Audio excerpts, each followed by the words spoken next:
और ईद की छुट्टियों के बाद मेरी आपसे पहली मुलाकात है। तो कैसा रहा था रिजल्ट जनाब? सारी बात जहाँ बैठे हैं कम बैठे हैं तो अल्हम्दुलिल्लाह ही कहेंगे, जिन्होंने अल्हम्दुलिल्लाह नहीं करना था वो घर बैठे हैं, लगता है मुझे ऐसा का। तो क्या मसला रहा, किस सब्जेक्ट में कोई ज़्यादा मसला हो गया बच्चों को? किसी सब्जेक्ट की कोई बुरी खबर आई भी है? किस सब्जेक्ट की? कॉस्ट की बुरी खबर है? खुदा का नाम। कौन जहाँ बच्चे, कितने बच्चे बैठे हैं जिन्होंने कॉस्ट पास किया है? ये देख रहा, पीछे मुड़ के देख रहा। ये तेरा निकम्मा बना भाई पीछे।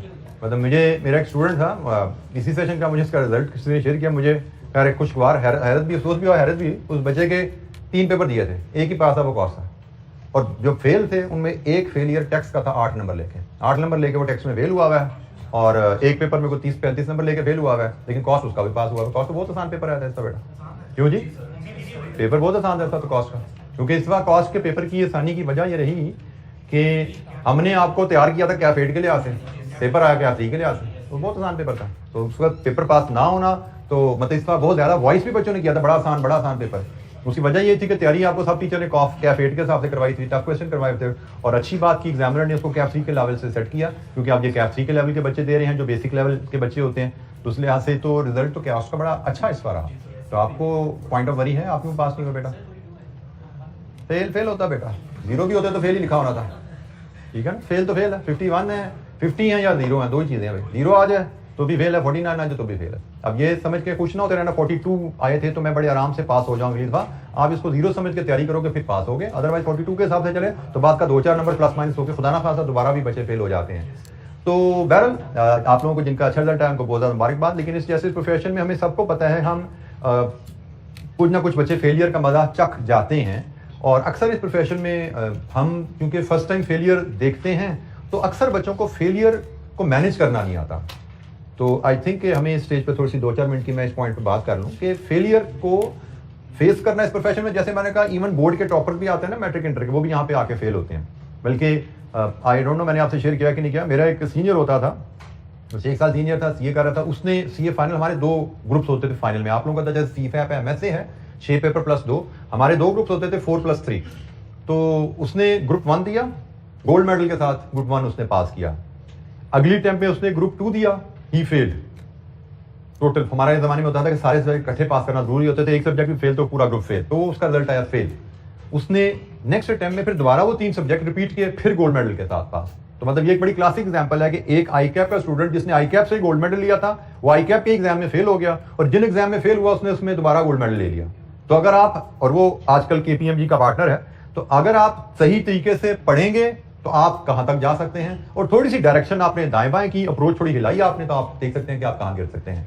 तो इस प्रोफेशन में जो चीज समझने की है, आप अपनी प्रायर स्टडी से, अब आप लोग तो थोड़ा सा इंटरमीडिएट कैप लेवल के मिडिल में या एंड पे पहुंच रहे हैं, तो कुछ ना कुछ लर्निंग आप लोगों की हो चुकी होती है, लेकिन फिर भी मैं थोड़ा सा आपको एडवाइस करूंगा कि आपकी पुरानी लर्निंग से जो इंटरमीडिएट तक आपने ये चीजें सीखी होती हैं, सीए की अप्रोच इंटायरली डिफरेंट है। पहली बात ओवरऑल ही डिफरेंट अप्रोच है कि वहां पे ज्यादा रोट लर्निंग बेस्ड अप्रोच होती है, यहाँ पे कॉन्सेप्ट बेस्ड अप्रोच होती है। दूसरी चीज यहाँ पे जो एक और अहम चीज होती है कि यहाँ पे हर सब्जेक्ट की अप्रोच फर्क होती है। मतलब हर सब्जेक्ट को पढ़ने का तरीका, तैयार करना, प्रैक्टिस करना, एग्जाम में परफॉर्म करना, उसका तरीका फर्क है। अगर आप हर सब्जेक्ट को उसके तरीके के मुताबिक नहीं करेंगे तो प्रॉब्लम आएगी। जैसे व्हाट आई अंडरस्टैंड फ्रॉम, जो मैंने आपको एग्जांपल दी उस बच्चे की, जिस बच्चा नहीं खैर मेरे से भी 1 साल सीनियर था, उस वक्त तो खैर बच्चे ही होते थे, तो उसकी जो एग्जाम्पल दी, उस बच्चे ने जो पहले जो 4 पेपर का ग्रुप पढ़ा ना, उस 4 ग्रुप में से 4 पेपर में 2 काउंटिंग के थे, फाइनेंशियल काउंटिंग के थे, 2 फाइनेंशियल अकाउंटिंग के थे, एक कंपनी लॉ था, एक ऑडिट। ये 4 हमारे पेपर्स का ग्रुप होता था एडवांस लेवल फाइनल में। उसने वो 4 पेपर दिए, गोल्ड मेडल के साथ क्वालिफाई किया ये ग्रुप उसने। दूसरे ग्रुप में कौन से 3 पेपर थे? एक मैनेजमेंट अकाउंटिंग जो आपने कैप 3 पढ़ा उसका एडवांस लेवल, एक फाइनेंशियल मैनेजमेंट जो आप ये पढ़ रहे हैं एमएफए में फाइनेंस का पोर्शन, इसका एडवांस लेवल जो बीएफडी आपका, और एक था टैक्सेशन। ये 3 पेपर थे।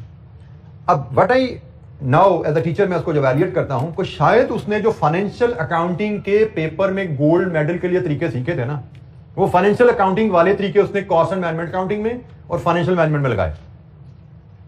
तभी इस तरीके से मैंने अकाउंटिंग पढ़ी थी तो मैंने गोल्ड मेडल ले लिया, इसी तरीके से मैं ये सब्जेक्ट पढ़ता हूं, फेल हो गया। हर सब्जेक्ट की अप्रोच फर्क होती है। आपने एक तरीके से एक सब्जेक्ट पास कर लिया, इसका मतलब ये नहीं कि वो आपका कोई हर सब्जेक्ट के लिए सक्सेस फार्मूला है। हर न्यूमेरिकल अकाउंटिंग का तरीका कुछ और है पढ़ने का, पास करने का, कॉस्ट मैनेजमेंट अकाउंटिंग का तरीका कुछ और है, फाइनेंशियल मैनेजमेंट का तरीका फर्क होगा। थ्योरी में मे बी लॉ का पेपर भी थ्योरी है, ऑडिट का पेपर भी थ्योरी है, दोनों की अप्रोच डिफरेंट होगी। आपको जिस तरीके से मैंने लॉ पास किया था उसी तरीके से मैं ऑडिट भी पढ़ के पास कर जाऊंगा, मे नॉट बी पॉसिबल, फंस जाओगे। तो ये चीज जहन में रखना यहाँ पे कि भाई हर पहली बात इंटरमीडिएट सीए इंटायरली दो चीजें अलग हैं। वो तरीका जो वहां से आपने बेशक गोल्ड मेडल भी लिया हुआ इंटरमीडिएट में, वो तरीका सीए में नहीं चलेगा, फंसोगे आगे। यहाँ पे आपको हर टीचर अलहदा आपको स्ट्रेटेजी देगा अपने सब्जेक्ट की, आपको उस स्ट्रेटेजी के मुताबिक चलना सीखना है। तो थोड़ी सी आपको अपने यहाँ पे अपने स्टाइल में डाइवर्सिटी लानी पड़ती है, हर सब्जेक्ट को उसके अंदाज के उसकी जरूरत के हिसाब से पढ़ना पड़ता है। कमिंग टू द फेलियर को कैसे मैनेज किया जाए। हमारे जनरली स्टूडेंट्स फेलियर को एक्सटर्नल फैक्टर्स पे डाल देते हैं कि जी फेल हुए क्यों, टीचर ने ठीक नहीं पढ़ाया था, फेल हुए क्यों, मेरा स्टडी मटेरियल ठीक नहीं था, फेल हुए क्यों, आई कैप ने पेपर बड़ा टफ बना दिया था, फेल हुए क्यों, गर्मी बड़ी थी, सर्दी बड़ी थी, पढ़ नहीं पाया, फलाना खासा फैमिली को शादी आ गई थी, कोई हादसा हो गया था, मतलब we always try to find reason कि मैं इस वजह से फेल हुआ था। अगर आप इस अप्रोच पे चलते रहोगे तो आप जिंदगी में फेल ही होते रहोगे, कामयाब कभी नहीं होगे। ये वो चीज है जिसको कहा जाता है कि आपने काम ना करना हो तो 100 बहाने। तो हम जब काम करने में नाकाम हो जाते हैं 100 बहाने ढूंढ लेते हैं, लेकिन हम ये चीज भूल जाते हैं जब काम करना हो तो 101 तरीके भी होते हैं करने के। हम एक्सक्यूजेस में अपने आप को छुपाते हैं, जबकि हमें चैलेंजेस को जब फेस कर रहे हैं तो उनके साथ हमें नए तरीके ढूंढने हैं, इन चैलेंजेस में कामयाब कैसे होने हैं। जैसे अभी रिसेंटली मैं बात करूं, ऑफिस में मैं काम कर रहा हूं, तो हमारे C5 के बच्चों की अटेम्प्ट आ रही है जून में। कुछ बच्चों ने एग्जाम लीव के लिए अप्लाई किया हुआ है, लेकिन जनरली एग्जाम लीव सबको मिल जाती है, लेकिन अगर किसी बच्चे की किस्मत खराब है, उसके इन हैंड कोई असाइनमेंट है जिसकी डेडलाइन है और वो ओवररन हो रही है, तो उसको ये क्या बता दिया जाता है शुरू में एप्लीकेशन के साथ ही, भाई असाइनमेंट खत्म कर लो, जितनी जल्दी खत्म कर लोगे उतनी ही टाइमली छुट्टियां मिलेंगी। अब एक बच्चा मेरे पास कल आया था जी, सर मेरी छुट्टियां 2 दिन हो गई, शुरू हो गई मेरी, तो मुझे ऑफ ही नहीं मिल रहा ऑफिस से, तो मेरा तो काम का प्रेशर, काम नहीं खत्म हो रहा अभी, तो इसमें 2 दिन और लग जाने हैं, तो क्या होगा मेरा, तो ये होगा। मैंने कहा बेटा ये रीजन फेलियर की ना बनाना, मुझे ना सुनाओ, learn to cope up with this thing कि 4 छुट्टियां कम हो गई हैं, पास कैसे होना है भाई। इसको एक्सक्यूज लेकर ना कल मेरे पास आना कि मैं इसलिए फेल हुआ कि मुझे 4 छुट्टियां कम मिली। इस चैलेंज से डील करने के लिए तरीके ढूंढो कि क्या कैसे डील करना है, 4 दिनों को मैंने कैसे कवर करना है, फाइंड द वेज, और कामयाब होकर आना है। एटीट्यूड बदलिए। तो यहाँ पे जी फेलियर में बेटा एक्सटर्नल वर्ल्ड पे नहीं जाना होता आपने, हो सकता है एक्सटर्नल वर्ल्ड में भी फॉल्ट हो, लेकिन वो ऐसे ही है, हमने भी वैसे ही पढ़ा था, आप भी वैसे ही पढ़ो, हमने भी वैसे पास किया था, आपने भी वैसे पास करना, आई कैप ऐसा ही है, गर्मियां भी ऐसी रहेंगी, सर्दियां भी ऐसी रहेंगी, खुशी कमी भी चलती रहेगी, तो इन सब के साथ ही पास करना होता है। आपको अपने आप में देखना पड़ता है और क्रिटिकली देखना पड़ता है कि मुझसे कहां गलती हुई, या जो भी मेरे रिजल्ट है इसको कैसे मैं इंप्रूव कर सकता हूं, क्योंकि आपके रिजल्ट की में आपकी प्रिपरेशन रिफ्लेक्ट होती है, आपकी रिवीजन रिफ्लेक्ट होती है, आपकी प्रैक्टिस रिफ्लेक्ट होती है, आपकी एग्जाम परफॉर्मेंस रिफ्लेक्ट होती है। बहुत इंपॉर्टेंट चीज कि एग्जाम में आपने कैसे काम किया, 3 घंटे 15 मिनट कैसे गुजारे। हम अक्सर बात कर चुके हैं कि अच्छे खासे बच्चे, बल्कि इवन कल मेरे पास एक बच्चा आया था कि किसी कैप्सी का शायद वो फेल हुआ था, तो कहते जी मैंने तो जिन बच्चों को पढ़ाया, लिटरली जो मैंने एक्चुअली जो जुमला बोला होगा उससे जुमला कल फिर बोला कि मैंने सर जिनको पढ़ाया वो पास हो गए, मैं फेल हो गया, मेरी तो तैयारी बड़ी अच्छी थी। तो बात वही जो मैंने आपको शुरू में कभी कही थी कि अगर आपकी तैयारी जितनी मर्जी अच्छी है, 3 घंटे 15 मिनट नहीं गुजारे तो भी फारे हो। तो अब आप फेल हुए, नॉर्मली बच्चा क्या करते हैं, टीचर बदल लो, फेल हुए क्या हुए, प्रैक्टिस ज्यादा कर लेंगे, फेल हुए क्या करेंगे, किताब दूसरी पकड़ लो, मजीद सवाल कर लो, इस तरह के कोई रीजन ढूंढते हैं। लेकिन इफ यू डोंट रियलाइज कि आपके फेलियर की वजह क्या, लेट्स अज्यूम आपके फेलियर की वजह है 3 घंटे 15 मिनट में पुअर परफॉर्मेंस, टाइम मैनेजमेंट वहां पे आपसे नहीं होती, आप वहां पे नर्वस हो जाते हो, तो आप टीचर बदल लो, आप प्रैक्टिस करते रहो, आपने 3 घंटे 15 मिनट के बारे में तो काम ही कोई नहीं किया, तो सब तैयारी चूरी करके जाओगे, 3 घंटे 15 मिनट फिर वहीं पे होंगे, वही परफॉर्मेंस होगी, वही रिजल्ट आ जाएगा, 2-4 नंबर प्लस या माइनस के साथ। तो सबसे अहम चीज होती है, इफ खुदा ना खास्ता यू फेस अ फेलियर, उस फेलियर को इन्वेस्टिगेट करो, भाई कॉजेस कहां हैं, गैप्स कहां है मेरे, किन किन एरियाज में मुझे काम करके इसको फेलियर को पास में कन्वर्ट करना है। And there should be at least list of 5 to 10 factors, ये 5 से 10 एरियाज हैं जिन पे मुझे काम करना है। मुझे अपनी कोर्स कवरेज को इस तरह इंप्रूव करना है, मैं सिलेक्टिव था, ये एरियाज मेरे वीक थे, इनको कवर करना है। मुझे रिवीजन को अपनी स्ट्रेंथन करना है, पिछली दफा मैंने रिवीजन प्रॉपर्ली नहीं की थी, शायद मैंने सीख तो ली थी चीजें, रिवीजन में मैं कमजोर रह गया था, टाइम कम मिला था, मुझे रिवीजन 2 की जगह 3 या 4 दफा करनी है। प्रैक्टिस अनसीन क्वेश्चन करने का तरीका आपको मैंने बताया हुआ है, अक्सर बच्चों को अनसीन क्वेश्चन करने का तरीका नहीं आता, वो सोल्यूशन से पढ़ के सवाल कर रहे होते हैं, which does not help you at all. तो प्रैक्टिस का तरीका आपको बता दिया, उसमें खराबी थी, उसको ठीक करो। फिर अभी मुझे कल परसों एक बच्ची मिली, फेल होगी, ये तैयारी बड़ी अच्छी थी, सारे टेस्ट मॉक पास थे, किसी लॉ के पेपर की बात कर रही थी, वो सारे टेस्ट वगैरह पास थे, मॉक भी बड़ा अच्छा हुआ था, उसमें भी 70-80% नंबर आए थे। टेस्ट पेपर में सर मैं नर्वस होगी, मैं चौक होगी, मुझे समझ नहीं आया। मैंने उससे पहला सवाल किया, तो आप कहानी सुन के अच्छा क्लासेस भी रेगुलर हैं, टेस्ट भी ठीक है, मॉक भी बड़े ज़बरदस्त हैं, अनसीन क्वेश्चन की प्रैक्टिस भी है, फिर तैयारी तो सब कुछ ठीक है। जब उसने कहा जी मैं एग्जाम में मुझे नर्वस होगी, पैनिक कर गई, ये हो गया वो हो गया, मेरा पहला सवाल था रात को कितने घंटे सो के गई थी? द आंसर वाज नो, सो के नहीं गई थी। दूसरा सवाल मैंने पूछा नाश्ता करके गई थी? Answer was no. तो बात खत्म हो गई। यहाँ पे जितनी मर्जी अच्छी तैयारी की हो, खुद बता रही थी सारे मॉक टेस्ट पास हैं, लेकिन एंड में आके एग्जाम मैनेजमेंट 3 घंटे 15 मिनट के लिए फोकस नहीं किया, पेपर गया। छोटी सी एक कोताही हुई और 6 महीने की मेहनत पे आपके पानी फिर गया। This is how critical that 3 hours 15 minutes are. मतलब मुझे उससे लिटरली, मैंने कोई तीसरा सवाल उससे नहीं पूछा था। जब उसने सारी अपनी चीजें बता दी, मैंने 2 सवाल पूछे थे मुझे। डॉक्टर नहीं पूछता ये बीमारी है, अच्छा ये मसला है, चलो ये बीमारी है, खत्म होगी बात। तो लिटरली वैसे हो कि भाई ये आपका मसला था, इस प्रॉब्लम की वजह से आप फेल हुए, तो यह आपने टाइम पे सोए। अब दिमाग को आपने रेस्ट ही नहीं दिया, दिमाग को आपने फ्यूल ही नहीं दिया, तो एग्जाम में काम कैसे करें? वो काम नहीं करेगा तो आपको टेंशन नर्वसनेस होती है कि इतनी मेहनत पे सारा पानी फिर गया, कुछ दिमाग चल ही नहीं रहा। तो सोए बगैर, फ्यूल के बगैर दिमाग नहीं चलता। तो छोटी छोटी चीज़ों पे काम करना होता है। तो इसमें मैं जनरली बच्चों को ये एडवाइस करता हूँ कि अगर खुदा ना खास्ता आप किसी पेपर में फेलियर फेस करते हो या करो कभी, तो उससे घबराना नहीं है, आपने उस फेलियर से सीखना है। पढ़ने का तब तक दोबारा फायदा नहीं है जब तक आपके पास 5 से 10 फैक्टर्स की लिस्ट इकट्ठी नहीं होगी कि भाई ये 5 से 10 एरियाज हैं जिन पे मैंने काम करना है, इन एरियाज में मैंने अपनी परफॉर्मेंस इंप्रूव करके फिर ही मैं पास हो सकता हूं। अगर सिंपली जैसे मैंने कहा जी प्रैक्टिस ज्यादा कर लेंगे तो हो सकता है 2 नंबर ज्यादा हो जाए, हो सकता है 2 नंबर कम हो जाए। ऐसे ही सोच लिया जिस टीचर ए से उठ के बी के पास चले जाएंगे without thinking, without any rational thinking, ऐसे फैसला ले लिया तो वही 2 नंबर प्लस या 2 नंबर माइनस हो जाएंगे। रिजल्ट पास फेल में फर्क नहीं पड़ता। पास फेल में फर्क तब पड़ेगा जब आप सोचो, और उसमें सोचने में आपके लिए सबसे बेस्ट आपके जो मेंटोर आपके लिए रोल प्ले कर सकते हैं वो आपके टीचर्स हो सकते हैं। आपके जो स्टूडेंट्स जो पास हुए हैं उनसे आप हेल्प ले सकते हो, कुछ हेल्प उनसे ले सकते हो, लेकिन ज्यादा हेल्प आपको टीचर ही आपको कर सकते हैं आपकी ओवरऑल असेसमेंट करके कि आपकी फेल होने की कॉजेज क्या हैं। कॉजेज अगर आपको नहीं पता तो आप पास नहीं हो पाओगे, ये ज़हन में रखना। तो learn to deal with the failure. Failure जिंदगी में भी, प्रैक्टिकल लाइफ में भी आते हैं, स्टडीज में भी, सीए में आ जाते हैं। तो हमें उनसे घबराना नहीं है, उनसे सीखना है और उनसे सीख के हमने कामयाबी में उनको कन्वर्ट करना है। ये हमने आर्ट डेवलप करना है जो हमें एकेडमिक्स में भी हेल्प करेगा और इंशाअल्लाह आगे प्रैक्टिकल लाइफ में भी हेल्प करेगा। तो जनाब हमारी डिस्कशन चल रही थी इन्वेस्टमेंट अप्रेजल पे, और इन्वेस्टमेंट अप्रेजल का टॉपिक तकरीबन हम तमाम tools, NPV, IRR, payback, discounted payback tools को भी डिस्कस कर लिया था हमने। फिर हमने इनमें जो एडजस्टमेंट थी, इन्फ्लेशन, वर्किंग कैपिटल, टैक्सेशन, उनसे डील करना, उस पर भी हमारी बात हो चुकी थी।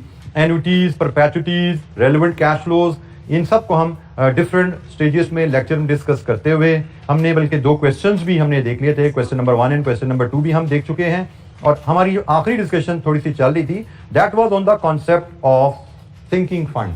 छोटा सा कॉन्सेप्ट था जो मैंने आपसे कहा था कि हमारे कैपिटल इन्वेस्टमेंट अप्रेजल से रिलेटेड तो नहीं है, लेकिन जो कि डिस्काउंटिंग, कंपाउंडिंग, एन्युटी, परपेचुटी के कॉन्सेप्ट से रिलेट करता है। तो एक एडिशनल कैलकुलेशन एग्जामिनर ने हमारे यहाँ पे आईकैप ने सिलेबस में हमारे डाली भी है, तो हमने इस लिहाज से उसको भी छोटी सी कैलकुलेशन को कवर करने हैं। उस कैलकुलेशन से रिलेटेड हमने ये 2 फार्मूलाज देखे थे, फ्यूचर वैल्यू ऑफ एन्युटी का, नॉर्मल एन्युटी की फ्यूचर वैल्यू कैलकुलेट करने का तरीका, और एडवांस एन्युटी की फ्यूचर वैल्यू कैलकुलेट करने का तरीका। मतलब अगर हमको रेगुलर अमाउंट इन्वेस्ट करते जाएं सालाना या मंथली बेसिस पे, तो at the end of the certain period हमारे पास कितने पैसे इकट्ठे हो जाते हैं।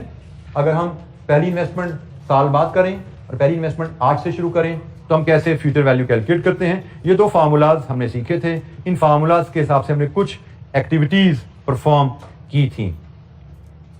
तो ये जनाब हमारी डिस्कशन सिंकिंग फंड तक, यहां तक हमारी कंप्लीट हुई थी। लास्ट लेक्चर में कोई सवाल, लास्ट लेक्चर से इन्वेस्टमेंट अप्रेजल के एरिया से कोई इशू?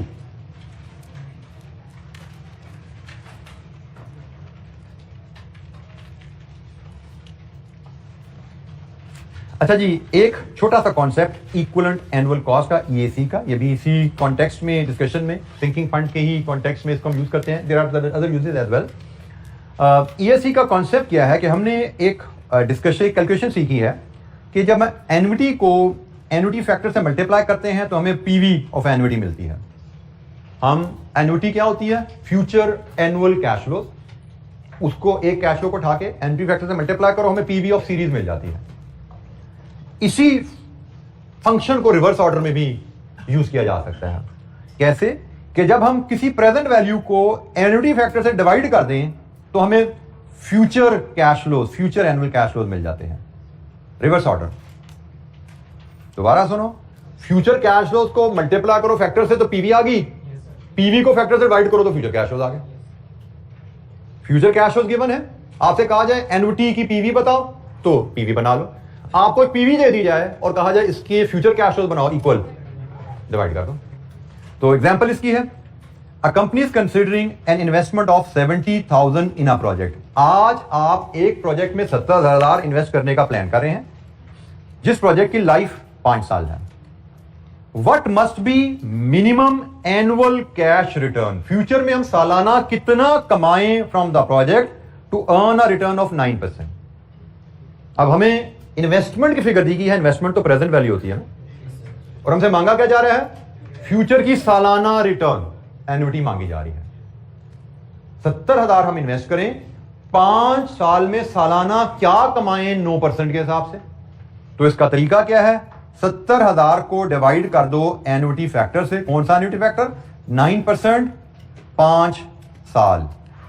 तो 9% 5 साल क्या है एन्युटी फैक्टर, एन्युटी टेबल में जाइए, 9% क्यूमुलेटिव टेबल एन्युटी टेबल होता है, 9% 5 ईयर 3.890।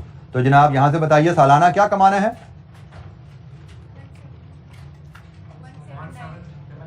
995। ये है जी हमारा जवाब कि अगर हम 70,000 5 साल के लिए इन्वेस्ट कर रहे हैं, 9% सालाना के हिसाब से हम अर्निंग लेना चाहते हैं, तो हमें सालाना इतना कमाना है। हर साल इतना कमाओगे 5 साल, तो आपकी इन्वेस्टमेंट विद 9% रिटर्न वापस आएगी आपके पास। आपकी इन्वेस्टमेंट विद 9% रिटर्न आपको वापस मिलती है अगर आप सालाना इतना कमाएं 70,000 पे। यही कॉन्सेप्ट जो ईएसी का, इसको हम ईएसी कॉन्सेप्ट कहते हैं, इक्वल एनुअल कैश फ्लो कह लीजिए, एट हम इसको इक्वल एनुअल कॉस्ट भी हम कह लेते हैं। तो यही कॉन्सेप्ट हम इसको इक्वल एनुअल कॉस्ट भी कह सकते हैं, आप इसको इक्वल एनुअल कैश फ्लो भी कह सकते हैं। यही कॉन्सेप्ट हम लोन की रीपेमेंट शेड्यूल में, लोन की इंस्टॉलमेंट बनाने में भी इस्तेमाल करते हैं। जैसे एक example, if a company borrows 10 million which has to be repaid in 5 equal installment at an annual interest rate of 8%। तो भाई हमसे कहा जाए सालाना किस्त बताओ क्या है, लोन लिया आपने आज, दिस इज पीवी, और इसको वापस करना है आपने 5 बराबर सालाना किस्तों में, एन्युटी। रेट क्या है लोन का, 8%। तो जनाब सालाना इंस्टॉलमेंट जो आपकी निकलेगी, annual instalment, that will be principal divided with annuity factor. Annuity factor कौन सा, 8% 5 साल, 3.993। तो इंस्टॉलमेंट क्या है, 25383 लीजिए जी, ये है सालाना इंस्टॉलमेंट। अगर हम 10 मिलियन का लोन लें, उसको 5 बराबर किस्तों में पे करना चाहते हैं विद 8% इंटरेस्ट, तो हमें सालाना इतनी किस्त पे करनी है। हम ये 5 साल, हर साल के एंड में ये किस्त पे करते जाएंगे, तो हमारा लोन विद इंटरेस्ट रीपे हो जाएगा। तो प्रेजेंट वैल्यू को फ्यूचर इक्वल कैश फ्लो में कन्वर्ट करने का तरीका, प्रेजेंट वैल्यू को फ्यूचर इक्वल कैश फ्लो में कन्वर्ट करने का तरीका क्या है, प्रेजेंट वैल्यू को एन्युटी फैक्टर से डिवाइड कर दीजिए।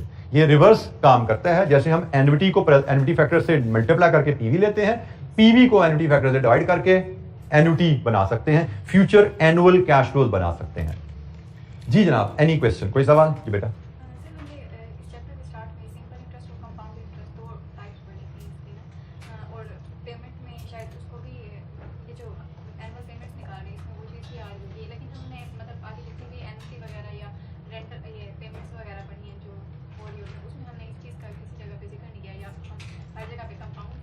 जी, आपके साथी का सवाल है कि हमने चैप्टर में तो सिंपल एंड कंपाउंड इंटरेस्ट दोनों इंटरेस्ट का जिक्र है, तो इस चैप्टर के डिस्कशन में शायद हमारी दोनों चीज़ें कवर नहीं हो रही। तो द पॉइंट इज, हम जब डिस्काउंटिंग की बात कर रहे हैं तो डिस्काउंटिंग जो है वो कंपाउंडिंग का रिवर्स होता है, ठीक है। तो सिंपल इंटरेस्ट, यस, हमारी किसी कैलकुलेशन में सिंपल इंटरेस्ट नहीं आ रहा, हम डिस्काउंटिंग जी से डील कर रहे हैं। डिस्काउंटिंग कंपाउंडिंग का रिवर्स होता है, तो सिर्फ कंपाउंड इंटरेस्ट की कैलकुलेशंस ही हमारी कॉन्सेप्ट में आती हैं। सिंपल इंटरेस्ट हमारी किसी कैलकुलेशन में यहाँ पे यूज नहीं हो रहा, वो कॉन्सेप्ट यहाँ पे यूज नहीं होता।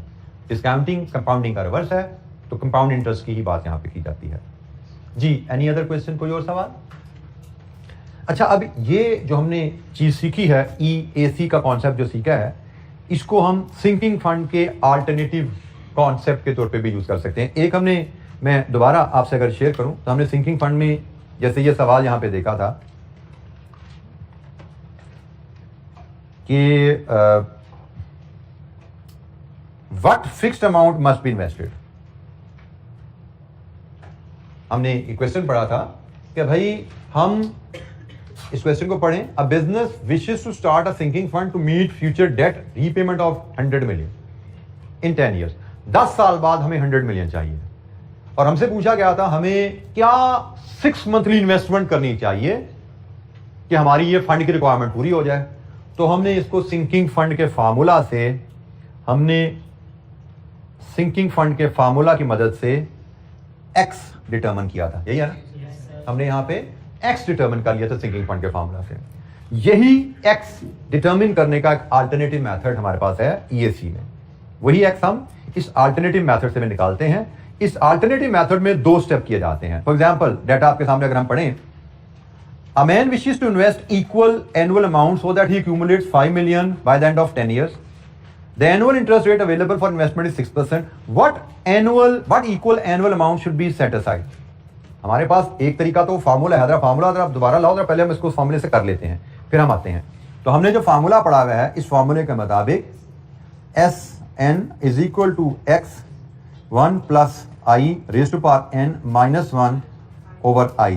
वैल्यूज फीड करें, SN 5 मिलियन है, X हमसे डिटरमिन करने को कहा जा रहा है, इंटरेस्ट रेट 6% है, 10 साल की इन्वेस्टमेंट है, over 0.06। Solve this for x, इसको एक्स के लिए सॉल्व कीजिए। ये हमने सिंकिंग फंड का एक फार्मूला पढ़ा हुआ है जिसकी मदद से हम सालाना या periodic in cash flows determine करते हैं।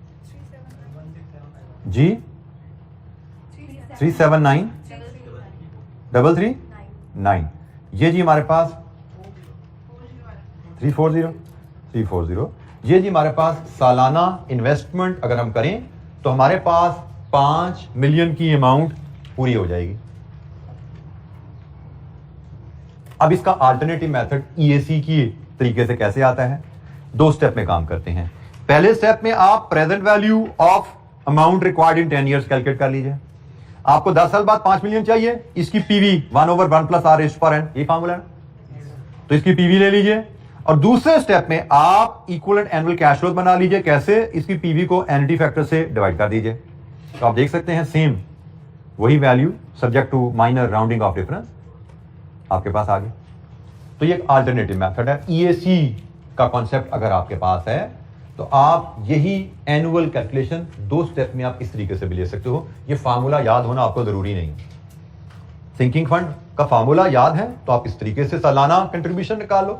सिंकिंग फंड का फार्मूला याद नहीं है तो आप इस तरीके से सालाना कंट्रीब्यूशन 2 स्टेप में निकालते हो। पहले स्टेप में आप फ्यूचर फंड रिक्वायरमेंट की पीवी ले लो और दूसरे स्टेप में उस पीवी को एनुटी फैक्टर से डिवाइड करके एनुअल कैश फ्लो बना दें। लेकिन यहां पे यह ख्याल रखना है कि ये वाला फार्मूला सिर्फ नॉर्मल एन्युटी से डील करने के लिए इस्तेमाल हो सकता है।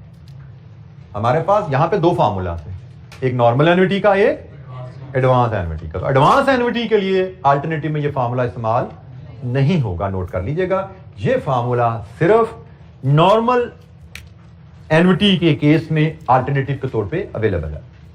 जी एनी क्वेश्चन, कोई सवाल? जी नॉर्मली कहते नहीं है हमें एग्जामिनर, लेकिन यू शुड बी प्रिपेयर्ड। क्या भी दे तो क्या हर्ज है। एमसीक्यूज हमें आते हैं, हमारे बिल्कुल एमसीक्यूज आते हैं, तो मेरा नहीं ख्याल नॉर्मली हम एग्जामिनर कहते हैं। ठीक है, हमें कह भी सकते हैं, लेकिन क्या अभी हमें जिसका ट्रेंड इतना पता नहीं है। लेकिन लॉन्ग क्वेश्चन में तो कभी मैंने ऐसी चीज नहीं देखी कि हमें ऐसे। By the way, past paper में हमें कभी सिंकिंग फंड आया ही नहीं हुआ। पास्ट पेपर में कभी हमें सिंकिंग फंड आया ही नहीं हुआ है। छोटी सी कैलकुलेशन है, 4-5 साल पहले सिलेबस में तो आ गई थी, लेकिन आई डोंट रिकॉल कि हमें कभी भी पास्ट पेपर में कैफ 8 में जब ये टॉपिक होता था तो हमें कभी आया हो। अब कैफ 6 में with MCQs, yes you can say 2-3 number की कैलकुलेशन वो डाल सकता है, तो उसमें लेकिन मैथड की वो कैद जनरली नहीं लगाते। मैथड की कोई कैद आप पे नहीं होती, आप पे छोड़ा जाता है। आपके पास मल्टीपल मैथड है, जिस मर्जी मैथड से चीज को आप सॉल्व कर लीजिए। जी कोई सवाल ईएसी का केस?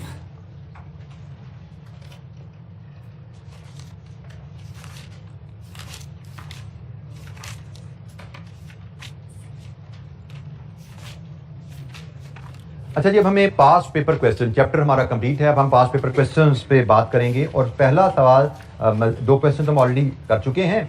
अब हम नेक्स्ट क्वेश्चन जो देखेंगे that is question number 3।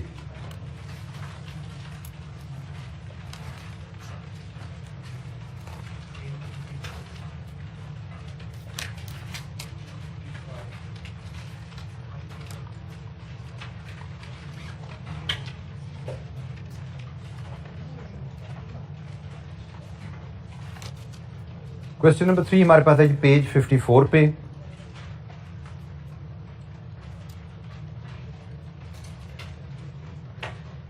Omega Limited autumn 2014 question number 3 15 mark का क्वेश्चन है जी ये हमारे पास।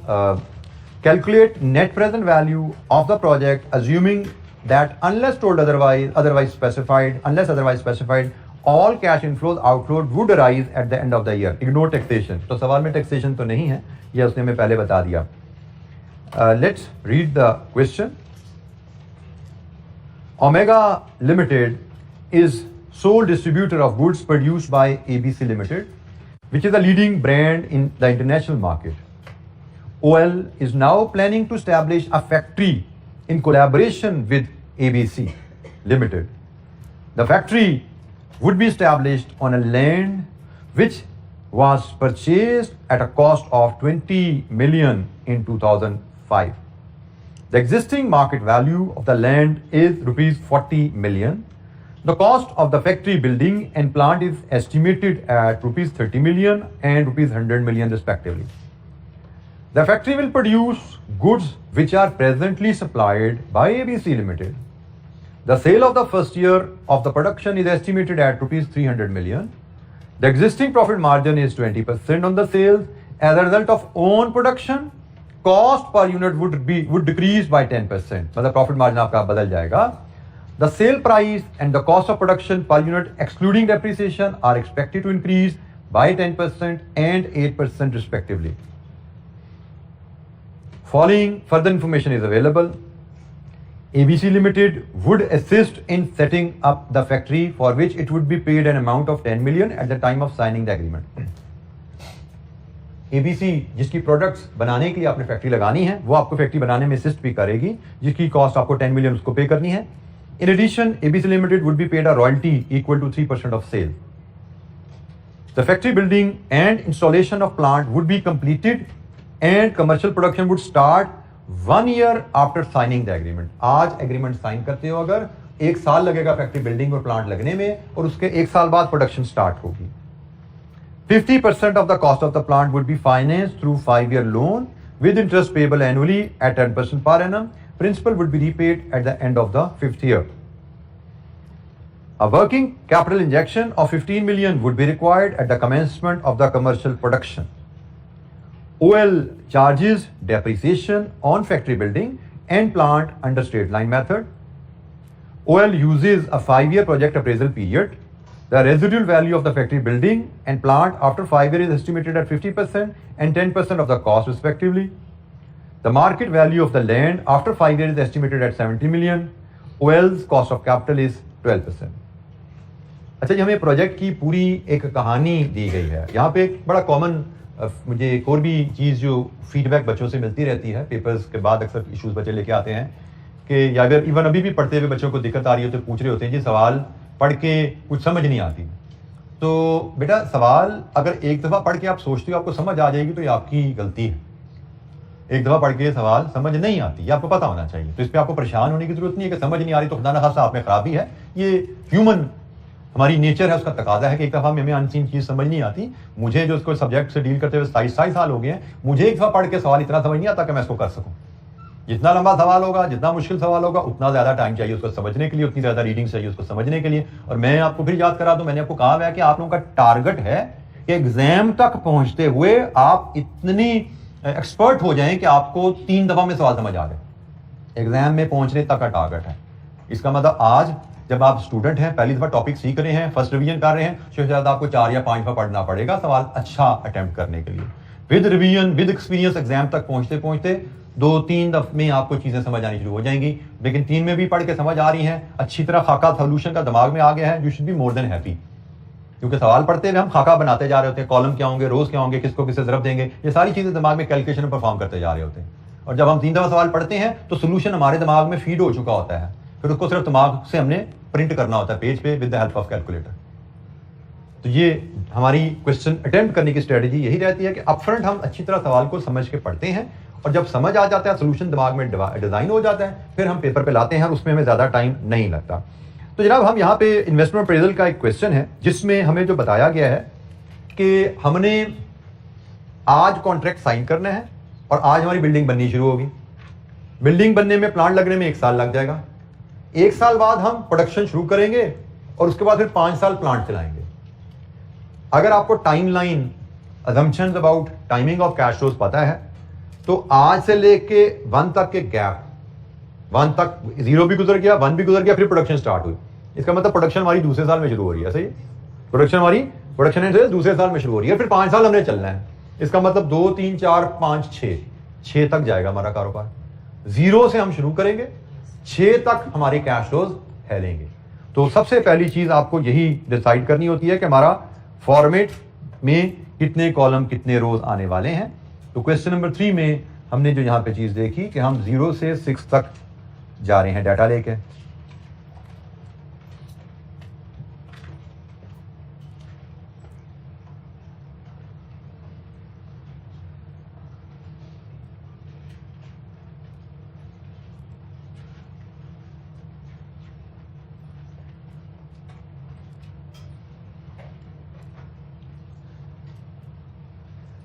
अच्छा जी, यहां पे हम 0, 1, 2, 3, 4, 5, 6 हमें जो कैश फ्लोज का, इन्वेस्टमेंट का जिक्र किया गया है, हम देखते हैं वो हंड्रेड्स ऑफ मिलियंस में है। तो हम अकॉर्डिंगली अपनी तमाम फिगर्स रुपीज इन मिलियंस में ही ले लेंगे। हमें जो आइटम्स बताई गई हैं हमारी कैश फ्लोज की ना, जो हम किसी भी कैपिटल इन्वेस्टमेंट अप्रेजल क्वेश्चन में लेते हैं, 3 ब्रॉड कैटेगरीज होती हैं। एक कैपिटल इन्वेस्टमेंट कैश फ्लोज, दूसरी वर्किंग कैपिटल कैश फ्लोज और तीसरी ऑपरेटिंग कैश फ्लोज। यहां पे आपको एक चीज याद रखनी है जो आपको यकीनन पहले बताई गई है, फाइनेंसिंग कैश फ्लोज हमारे इररेलेवेंट होते हैं। फाइनेंसिंग कैश फ्लोज हमारे इररेलेवेंट होते हैं। यहां पे थोड़ा सा मेरा डिसएग्रीमेंट, आपके कुछ सवालों में यह प्रॉब्लम आएगा। आप आईकैप के एग्जामिनर के सोल्यूशन में कुछ सवालों में फाइनेंसिंग कैश फ्लोज को वो ले लेता है, जो कि गलती है। फाइनेंसिंग कैश फ्लोज में 2 चीजें आती हैं, एक लोन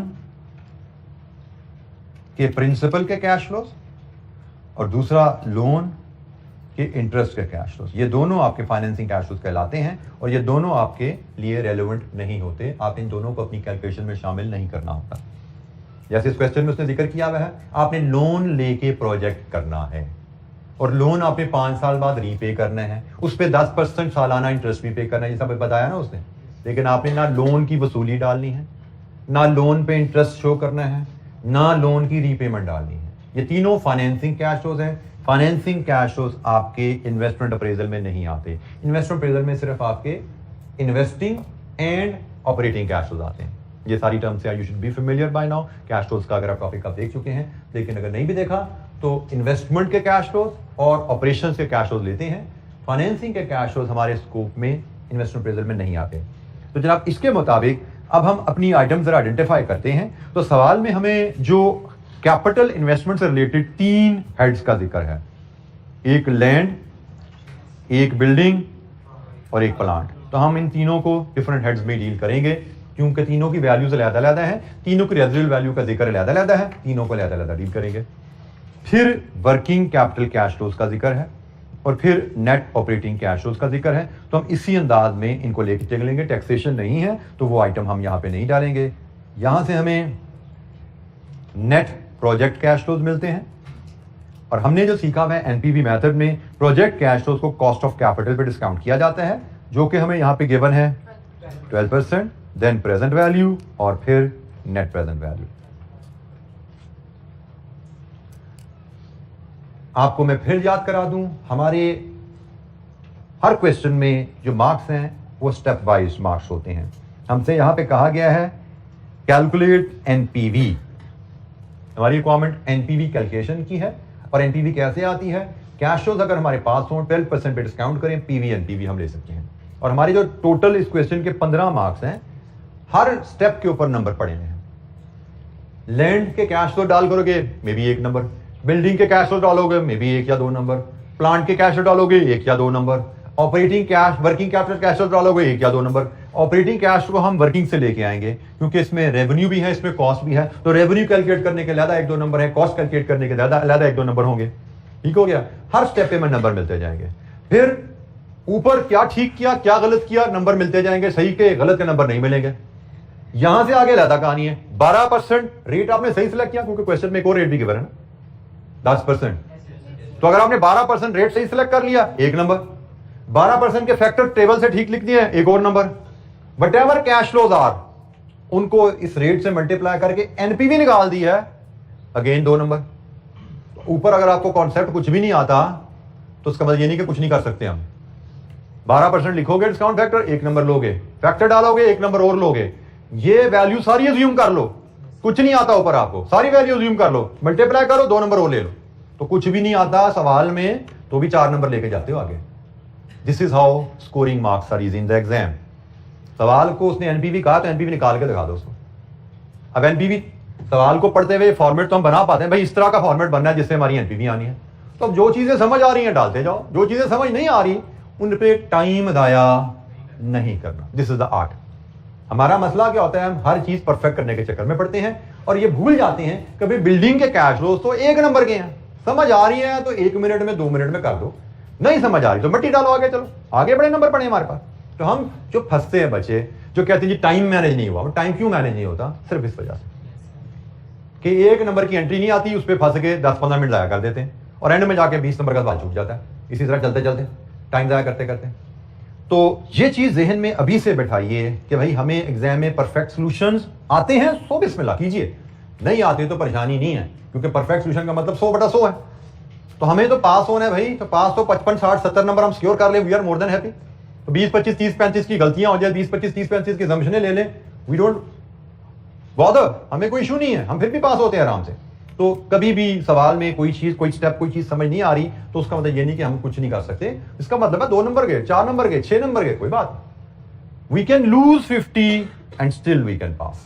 ये चीजें में रखा करें और वो तब पॉसिबल होता है जब आप सवाल पूरा करने के आदी डालें, परफेक्ट के चक्कर में ना पड़े।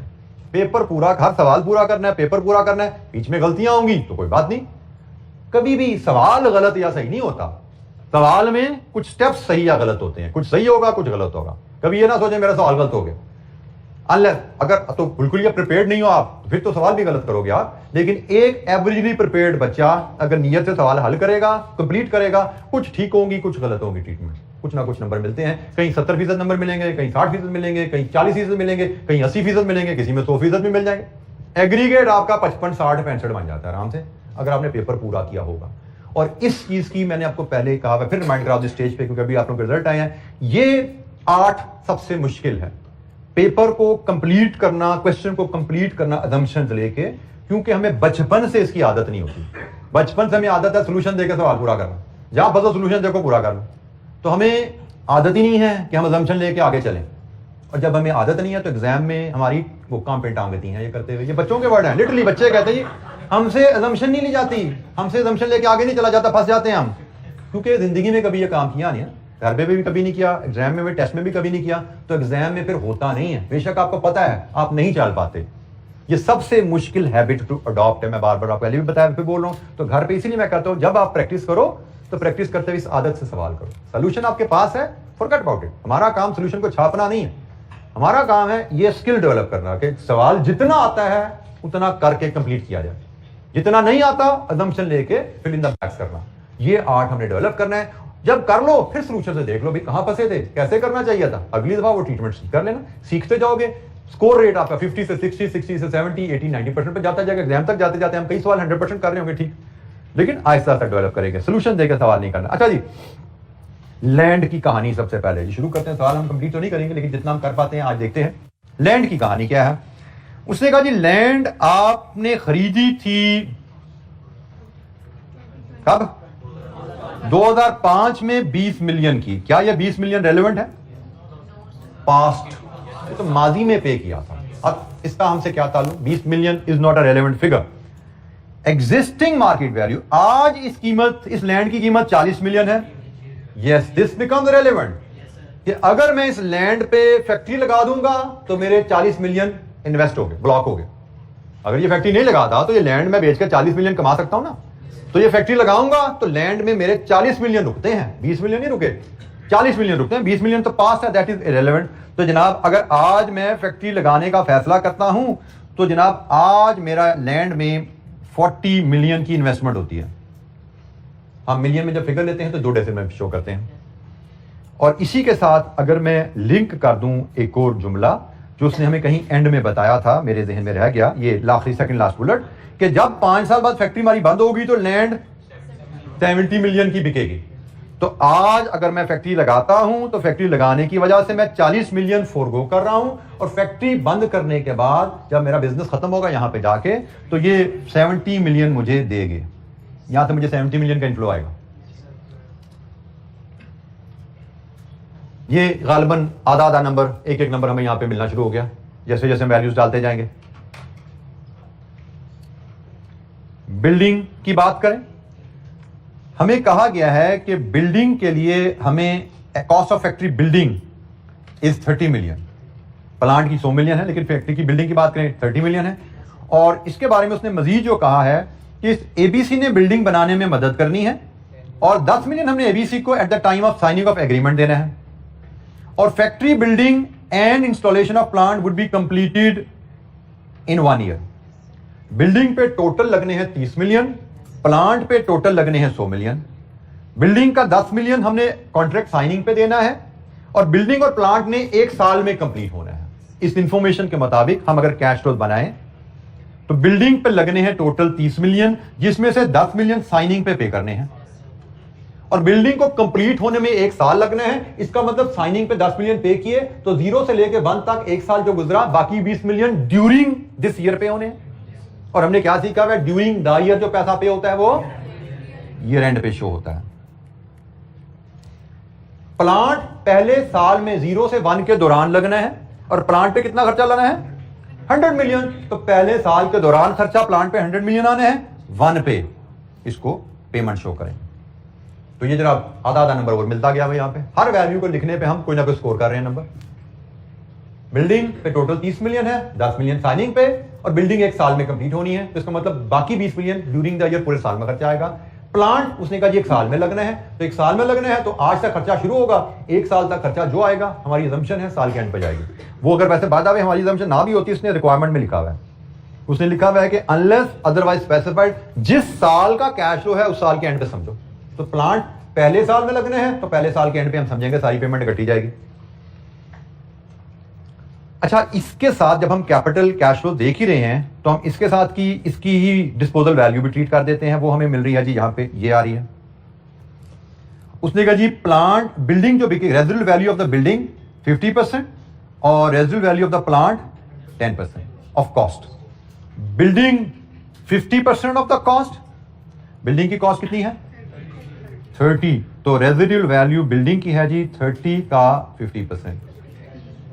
प्लांट बिल्डिंग प्रोजेक्ट के एंड पे 15 मिलियन आया, और रेजिडुअल वैल्यू प्लांट की है 100 मिलियन का 10%। ये जी 10 मिलियन यहां पे आ गया। ये अगेन हाफ हाफ नंबर लेते जा रहे हैं हम, जैसे जैसे वैल्यूज डालते जा रहे हैं नंबर मिलते जा रहे हैं। Any question? Working capital cash flow की आइटम को भी डील करके इस सवाल को फिर हम यहां पे होल्ड करते हैं। वो भी एक ही आइटम है, बड़े ही सिंपल सी उसने हमें बताया है। वर्किंग कैपिटल के बारे में क्या कहता है? ये जी वर्किंग कैपिटल के बारे में नोट है, injection of 15 million would be required at the commencement of commercial production. जब कमर्शियल प्रोडक्शन शुरू करोगे तब 15 मिलियन चाहिए। तो कमर्शियल प्रोडक्शन कब शुरू होनी है? 1 पे। हमें 15 मिलियन चाहिए कमर्शियल प्रोडक्शन शुरू होने पे, लेकिन वर्किंग कैपिटल की बाकी की कहानी हमें याद है। हमने सीखी हुई है कि जब वर्किंग कैपिटल में आप इनिशियल इन्वेस्टमेंट जो चाहिए वो आउटफ्लो शो करोगे। अगर वर्किंग कैपिटल रिक्वायरमेंट बदलती है प्लस या माइनस, वो प्लस माइनस डालोगे और एंड पे रिकवर। तो यहां पे उसने सिर्फ हमें कहा जी वर्किंग कैपिटल 15 मिलियन चाहिए, कोई चेंज का जिक्र नहीं है। इसका मतलब ना प्लस है ना माइनस है, लेकिन रिकवर तो फिर एंड पे करना है ना, ये वो ना भी कहे तो हमें पता है जब फैक्ट्री बेच दी, बिल्डिंग बेच दी, तो ये भी पैसे वापस आ जाएंगे। तो अब हमारे सिर्फ नेट ऑपरेटिंग कैश फ्लोज रह गए हैं, इस पे इंशाअल्लाह हम कल बात करके सवाल को कंप्लीट करेंगे और आगे चलते चलेंगे। हमारे एजेंडे में जो क्वेश्चंस हैं मैं अभी आपसे शेयर कर लेता हूँ। ये जी क्वेश्चन आपके सामने आ रहे हैं जो हमने करने हैं, ठीक है। हमारी क्लास में जो क्वेश्चन 3 हम कर रहे हैं 6, 7, 9, 12, 13 ये क्वेश्चन है जो हम करेंगे। हम अभी यहां तक पहुंचे हैं और पार्शल हम कर पाए हैं,